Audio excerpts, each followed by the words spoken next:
மதுரை மாவட்டம் கொட்டாம்பட்டி அருகே தேசிய நெடுஞ்சாலையில் 2 ஆம்னி பேருந்து மோதி விபத்து ஏற்பட்டிருக்கிறது. இது பற்றிய மேலும் விவரங்களை எமது செய்தியாளர் ஜெகநாத் வழங்கிட கேட்கலாம். ஜெகநாத், இந்த விபத்திற்கான காரணம் என்ன? முதற்கட்ட தகவலை பதிவு பண்ணுங்க.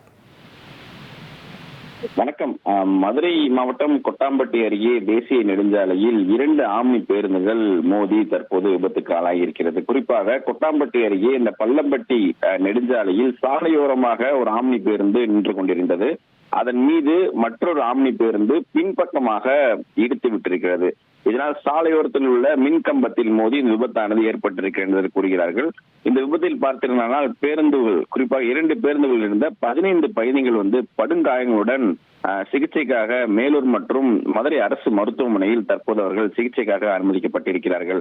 இந்த விபத்தில் பயணம் செய்த கனகரஞ்சினம், குறிப்பா அவர் வயது 65, சுதர்சன் அவருக்கு வயது 23, மற்றொரு பெண்ணும் பாத்தீங்கன்னா மொத்தம் 3 பேர் இதுல உயிரிழந்திருக்கிறார்கள் என்று தெரிய வந்திருக்கிறது. குறிப்பாக அந்த விபத்து குறித்து தற்போது மேலூர் டிஎஸ்பி சிவகுமார் தலைமையில் போலீசார் சம்பவ இடத்திற்கு தற்போது விரைந்து விசாரணையாக நடத்தி கொண்டிருக்கிறது. விபத்துக்கு நடந்த நேரம் எப்போது நடந்தது, விபத்துக்கான காரணம் என்ன, ஓட்டுநருடைய கட்டுப்பாடு இழந்ததால் இந்த விபத்து நடந்ததா என்று பல்வேறு கோணங்களில் தற்போது காவல்துறையினர் விசாரணை நடத்தி கொண்டிருக்கிறார் என்பது குறிப்பிடத்தக்கது. விவரங்களுக்கு நன்றி ஜெகநாத்.